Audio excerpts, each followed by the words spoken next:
Summer holidays வந்தாச்சு நம்ம GT Holidays வந்தாச்சு. GT Holidays, South India's #1 travel brand. Tanvi boutique, Queen of Handlooms, இப்போது சென்னை, காரைக்குடி மற்றும் மதுரையில். தெறிக்கவிடும் காரம் நிறம் சுவையை தருகிறது. ஆச்சி மிளகாய் தூள், தெறிக்கவிடும் காரம் நிறம் சுவை.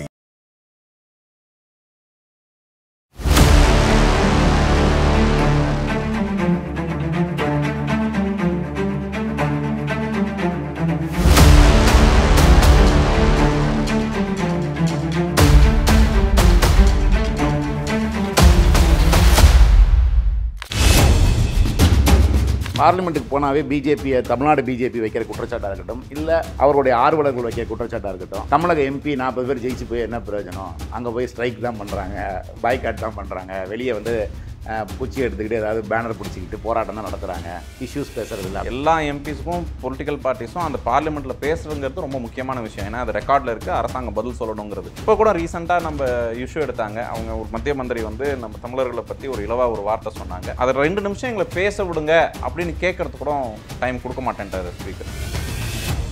12 வருஷமாக நம்ம சொல்லிகிட்டு இருக்கோம், இந்த மாதிரி நீங்கள் நிதி பகிர்வு வந்து ரொம்ப பான திசையில் போயிட்டு இருக்கு. சரி, நிதி பகிர்வு வந்து இன்னைக்கு நிலைமையில கொடுத்த அந்த 12 வருஷத்துலேயே பார்த்தீங்கன்னா மத்திய அரசாங்கம் வந்து அவங்களுக்கு ரிசல்ட் வரல. இன்னும் பார்லிமெண்ட்டுக்கு வந்துட்டீங்க, இன்னொரு அரசாங்கத்திட்ட சொல்லி புரிய வைக்க வேண்டிய இடத்துல இருக்கீங்க. இதே தமிழ்நாடு பாலிடிக்ஸ்க்கு நீங்கள் வந்துட்டீங்கன்னா அதை செயல்படுத்துகிற இடத்துல இருப்பீங்க. அதனால் அதுக்கு ஒரு கம்பேரிசன் இருக்கா, இல்லை ஃபியூச்சரில் அதை நோக்கி நகரணுன்ற எண்ணம் இருக்கா? அதை பற்றிலாம்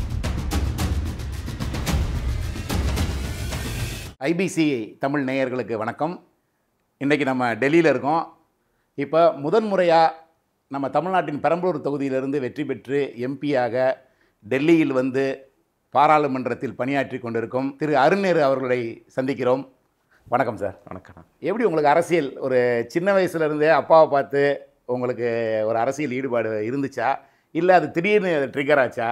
அது எப்படி அந்த உணர்வு, இல்லை இந்த எம்பி ஆகணும்னு சின்ன வயசுலேருந்தே ஒரு கனவு இருந்துச்சா? சின்ன வயசுலேருந்தே இருக்கணும் என்னெல்லாம் இல்லைங்க. படித்தது போனது எல்லாமே வந்து ப்ரொஃபஷனல் சைடில் தான் போனோம். சிவில் இன்ஜினியரிங் தான் பண்ணேன், மாஸ்டர்ஸும் அதில் தான் பண்ணேன். வெளியில் வேலை பார்த்ததும் அதான் பண்ணோம். இந்தியாவில் வந்தும் வேலை பார்த்தது அதில் தான் பண்ணோம். முழுக்க முழுக்க வந்து தொழில் சார்ந்த விஷயத்தில் தான் இருந்தோம்.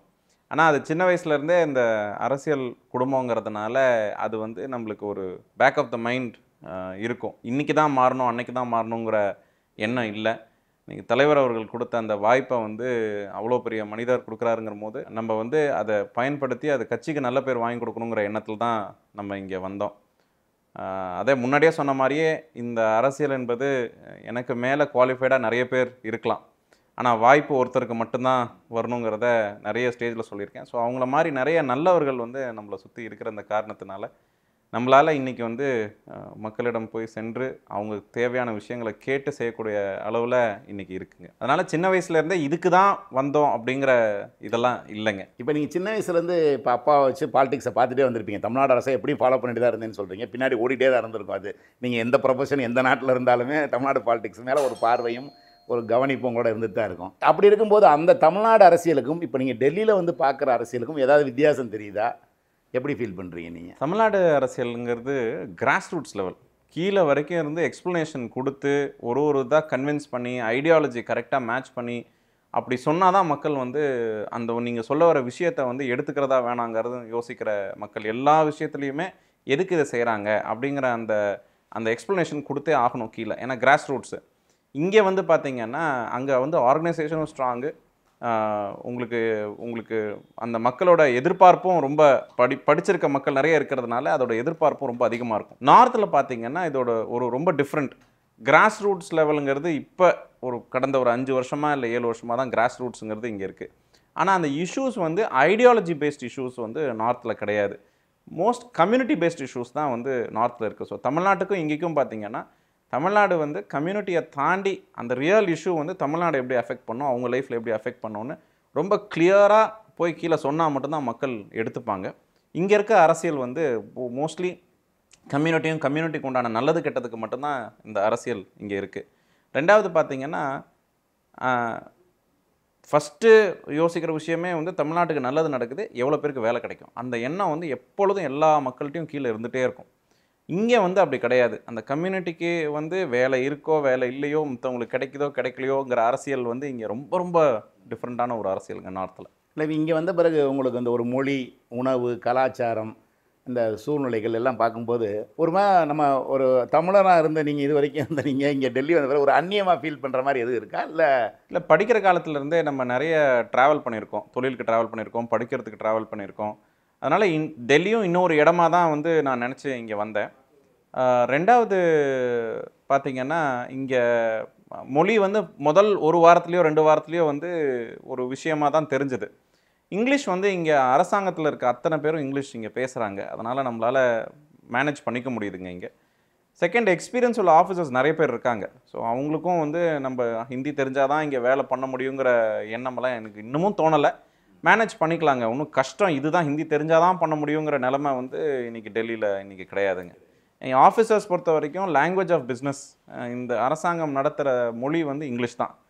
ஹிந்தியில் அவங்க பேசிக்கிட்டா கூட நோட்ஸ்லேருந்து நிறைய விஷயங்கள் வந்து இங்கிலீஷில் தான் இருக்குது. அதனால் அதுக்கு நமக்கும் போய் ரெப்ரசன்ட் பண்ணும் போது அவங்களும் புரிஞ்சுக்கிறாங்க, இங்கிலீஷில் இருக்கிறது புரிஞ்சுக்கிறாங்க. இப்போ நீங்கள் வந்து ஒரு தேர்தலில் போட்டியிடும்போது பார்லிமெண்ட் எலெக்ஷனுக்கு சரி எம்பியாக போக போகிறோம் அப்படின்னு நினச்சப்ப உங்களுக்குள்ள சில எதிர்பார்ப்புகள், ஒரு கனவுகள்லாம் இருந்திருக்கும். நம்ம போய் இப்படி ஷைன் பண்ணணும், இப்படி பண்ணணும் அப்படின்ற மாதிரி ஒரு எண்ணம் இருந்திருக்கலாம். நீங்கள் எதுனாலும் நீங்கள் பொதுமக்களுக்கு சேவை செய்கிறதா இருக்கட்டும், இல்லை உங்களுடைய வளர்ச்சிக்கான இருக்கட்டும், எந்த முயற்சியும் அதற்கான ஸ்பேஸ் இங்கே இருக்கதா இப்போ நினைக்கிறீங்களா? நீங்கள் இந்த ஒரு வருஷத்தில் ஏதாவது சாதிச்சதாக நினைக்கிறீங்களா?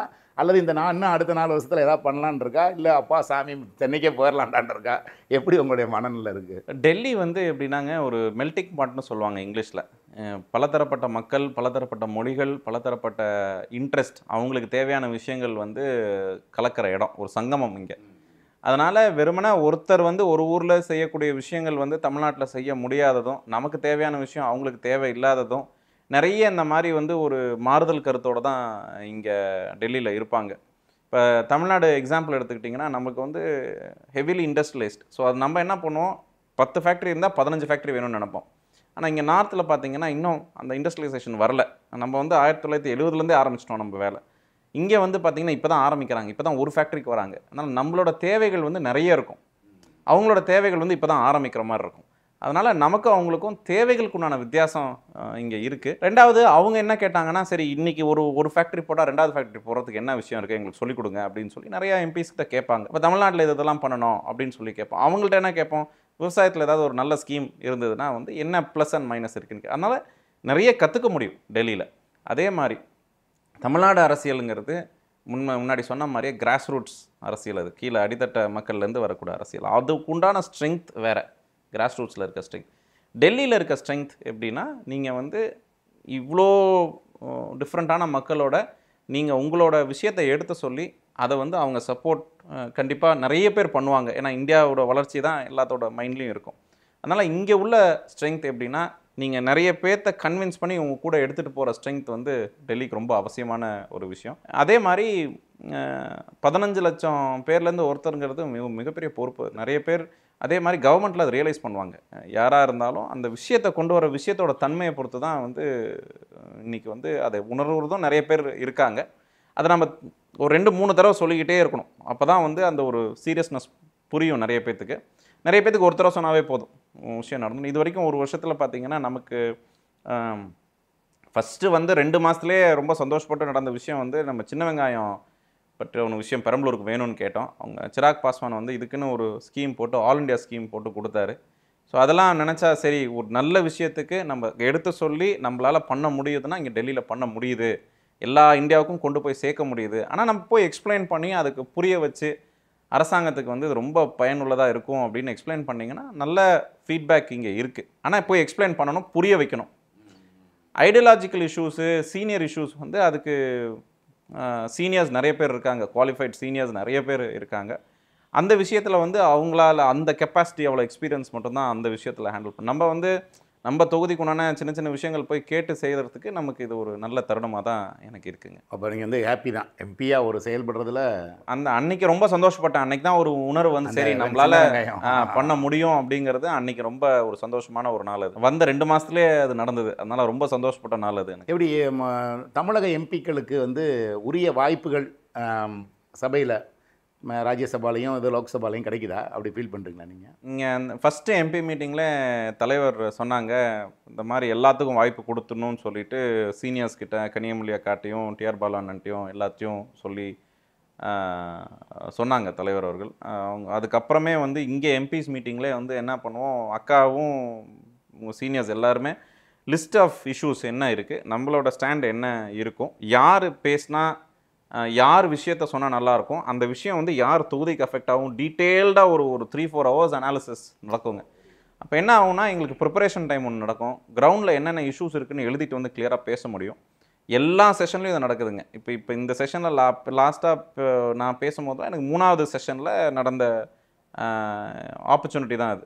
அதே மாதிரி எல்லா எம்பிஸ்க்கும் டைமுங்க, எல்லாரும் சீனியர்ஸ் வந்து ஐடியாலஜிக்கல் இஷ்யூஸ் சீனியர் பொசிஷன்ஸ்க்கு அவங்க பேசுவாங்க, ஏன்னா எக்ஸ்பீரியன்ஸ் வேணும். அது எங்களை மாதிரி ஆட்கள் பார்த்தீங்கன்னா ground level issues, industrialisation issues, அதெல்லாம் அந்த மாதிரி இஷ்யூஸ்க்கு வந்து நிறைய ஆப்பர்ச்சுனிட்டி கொடுப்பாங்க.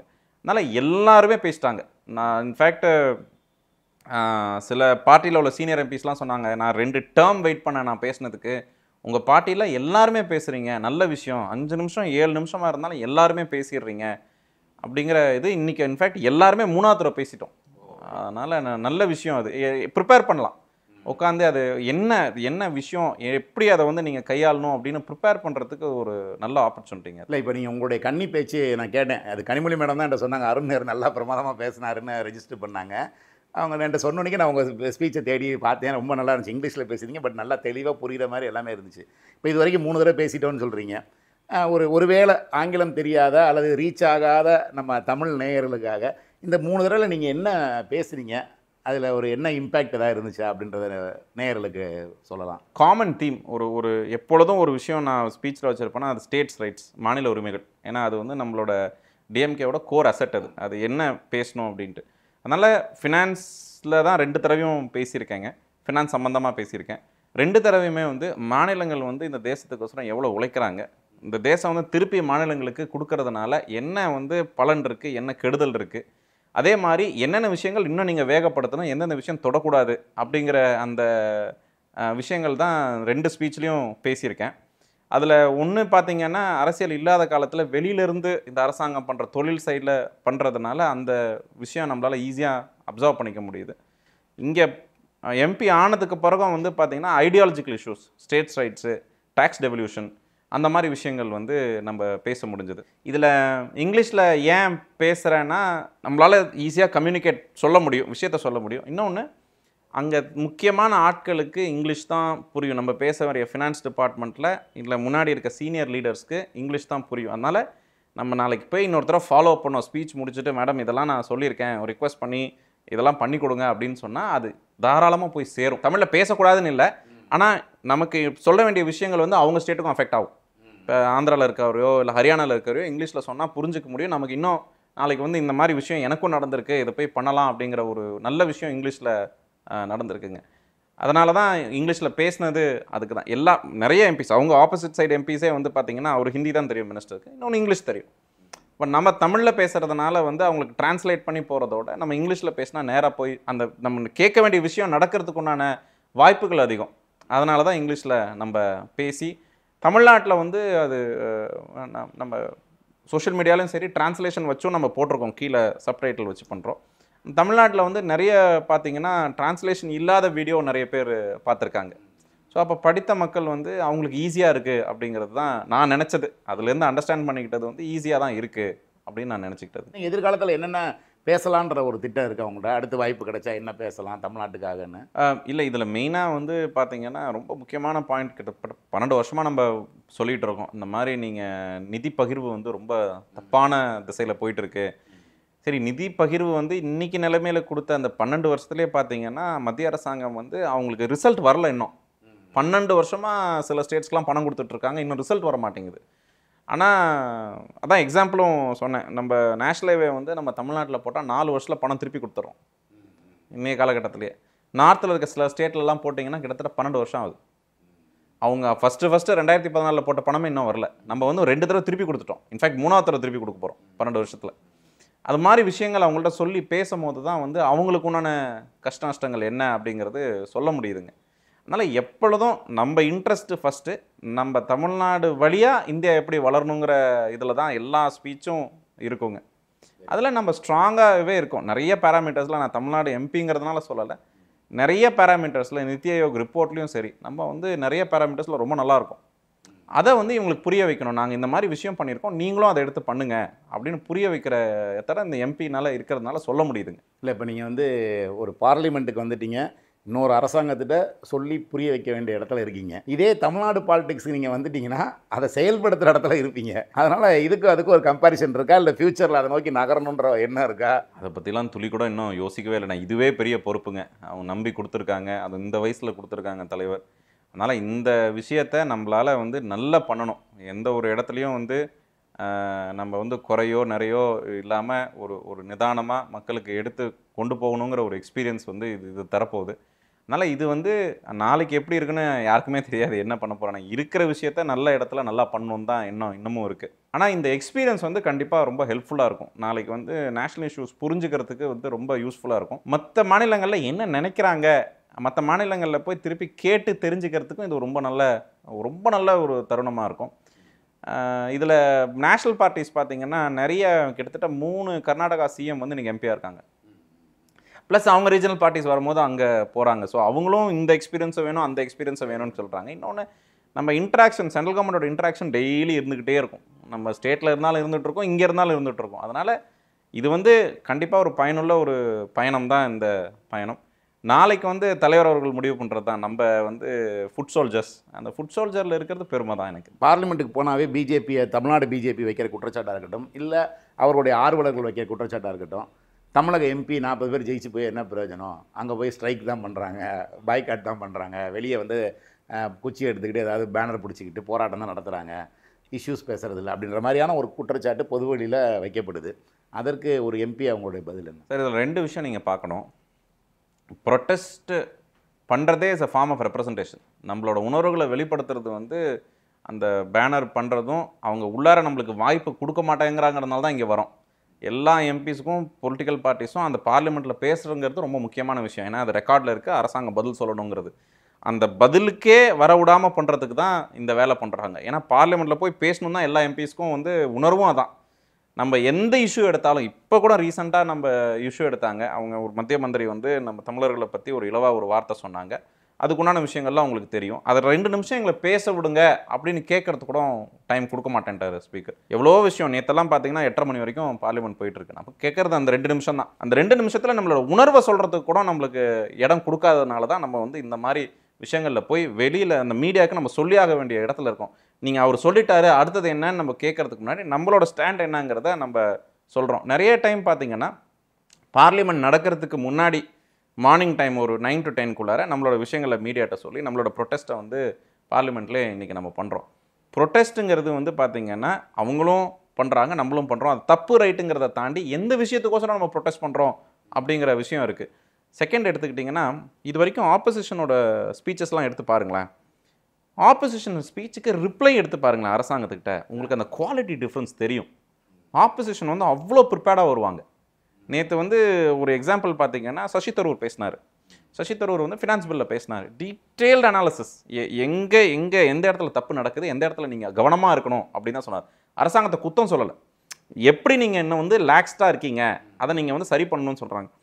அதுக்கு பதில் அங்கேருந்து வருது, அயோத்தியிலேருந்து ஆரம்பிக்கிறாங்க ஃபினான்ஸ் பில்லுக்கு. ஸோ அதனால் அந்த குவாலிட்டி டிஃப்ரென்சியேஷன் இருக்குது. ஆப்போசிஷனில் டிபேட்ஸும் சரி, ஸ்பீச்சும் ரொம்ப குவாலிட்டியாக இருக்குது. அப்போ யோசிச்சு பாருங்கள், இவங்க டைம் கொடுத்து 2 நிமிஷம் கொடுத்தா அந்த குவாலிட்டியான டிபேட்டுக்கு பதில் சொல்லணுங்கிற எண்ணமோ தயக்கமோ அவங்கள்ட்ட இருக்கலாம். அதனால தான் நம்மளுக்கு வாய்ப்பு கொடுக்காமலையும் இருக்கலாம். அதனால் டிபேட்டோ, இது வரைக்கும் நடந்த ஆப்போசிஷன் டிபேட்ஸ் எல்லாத்தையும் எடுத்து பாருங்கள், அவ்வளோ குவாலிட்டியான ஸ்பீச்சஸாக இருக்கும். அவங்க தப்பு பண்ணலைங்கிறதுலாம் நான் சொல்ல வரல. கண்டென்ட்டோட குவாலிட்டி பாருங்கள், அவங்க தொகுதி எப்படி ரெப்ரசன்ட் பண்ணுறாங்கங்கிற விஷயத்தை மட்டும் நீங்களே இண்டிபெண்ட்டாக எடுத்து பாருங்கள், உங்களுக்கு தெரியும் அதோட அவுட்புட் எப்படி இருக்கும்ட்டு. தமிழ்நாட்டிலே இருந்திருக்கீங்க, வெளிநாட்டெல்லாம் போயிருக்கீங்க, இந்த டெல்லிக்கும் ஏற்கனவே பல தடவை வந்துட்டு போயிருக்கீங்கன்றீங்க. என்னதான் இருந்தாலும் நம்ம தமிழ் மண், நம்ம சொந்த மண் பூமின்றப்போ அதுக்குன்னு ஒரு இது இருக்கும், நமக்கு ஒரு ரசனை இருக்கும். தோட்டங்கட்டெல்லாம் வச்சுருக்கீங்க, அந்த இதெல்லாம் இருந்திருக்கும். இங்கே டெல்லியில் வந்த பிறகு டெல்லியில் பிடிச்ச விஷயம் அப்படின்னு ஒன்று சொன்னால் என்ன சொல்லுவீங்க? பார்லிமெண்ட்டில் போகும்போது அந்த டிஃப்ரெண்ட் எக்ஸ்பீரியன்ஸ்லேருந்து வருவாங்க, பெரியவங்க வருவாங்க, சின்னவங்க வருவாங்க, டிஃப்ரெண்ட் லாங்குவேஜில் வருவாங்க. Unbeatable sir. அது வந்து நம்ம கற்றுக்க வேண்டிய விஷயம் வந்து அவங்கள்ட்ட நிறைய கற்றுக்க முடியும் நம்மளால். நம்ம இப்போ எக்ஸாம்பிள் சொன்னோன்னா, நம்ம வந்து இந்த ஃப்ளட் மிட்டிகேஷனோ இல்லை சீரியஸ் இஷ்யூ பேசிகிட்டு இருப்போம். அதில் வந்து நம்ம ஸ்டேட்டில் எப்படி நடந்தது, நாங்கள் என்ன ரிசல்ட் பார்த்தோங்கிற அந்த விஷயம்லாம் வேறு எங்கேயுமே கிடைக்காது சார். எங்கே படித்தாலோ இல்லை ஆள் வச்சு தேடி பண்ணாலும் பண்ண முடியாது. அவங்க சொல்கிற அந்த விஷயம் வந்து கற்றுக்க முடியுது நிறைய. பார்லிமெண்ட்டில் போயிட்டு அவங்க யாராக இருக்கட்டும், எந்த கட்சியாக இருக்கட்டும், அது வந்து கற்றுக்க முடியுது, நிறைய கற்றுக்க முடியுது. எங்களுக்கு இந்த ஃபினான்ஸ் கமிட்டியில் இருக்கேங்க, அதில் வந்து அந்த அந்த ஃபினான்ஸ் கமிட்டியில் அண்டர்ஸ்டாண்ட் பண்ணி கற்றுக்கிட்ட விஷயம் வேறு எங்கேயும் கற்றுக்க முடியாது. அவ்வளோ விஷயங்கள் இந்த நாட்டில் வந்து எவ்வளோ ஒரு ஃபினான்ஸுங்கிறது நம்ம டேக்ஸ் மட்டும்தான் பார்க்குறோம். டேக்ஸை தாண்டி எவ்வளோ விஷயம் இருக்குது. அந்த மக்கள் அதை கொண்டு வரதுக்கு என்ன விஷயம் பண்ணுறாங்க, எப்படி யோசிக்கிறாங்க. நமக்கு வந்து எப்போ டேக்ஸை போட்டால் கட்டணும், ஏன் முதல்ல வரணும், எதனால் அரசாங்கம் வந்து இவ்வளோ ஃபோர்ஸாக இருக்காங்க, ஃபோர்ஸாக இல்லை, கற்றுக்கிறதுங்கிறது ரொம்ப அழகான விஷயம் சார். டெல்லியில் நம்ம ஊரில் சொல்லுவாங்க, மனசு இருந்தால் கண்டிப்பாக எந்த விஷயமும் பண்ண முடியும் அப்படின்னு சொல்லுவாங்க. அது வந்து டெல்லியில் வந்து நீங்கள் கற்றுக்கணும்னு நினச்சிங்கன்னா டெல்லி தான் கற்றுக்க வேண்டிய விஷயம். நேஷ்னல் இஷ்யூஸோ ஸ்டேட் இஷ்யூஸ் கற்றுக்க வேண்டிய விஷயம் டெல்லி தாங்க. அது சூப்பரான விஷயம் டெல்லியில். உங்கள் அருமையான நேரத்தை எங்களுக்காக ஒதுக்கிக்க ரொம்ப நன்றி சார். தேங்க்யூ. சம்மர் ஹாலிடேஸ் வந்தாச்சு, நம்ம ஜிடி ஹாலிடேஸும் வந்தாச்சு. GT holidays, South India's #1 travel brand. Tanvi boutique, queen of handlooms, இப்போது சென்னை, காரைக்குடி மற்றும் மதுரையில். தெறிக்க விடும் காரம், நிறம், சுவையை தருகிறது. ஆச்சி மிளகாய் தூள் தெறிக்க விடும் காரம், நிறம், சுவை.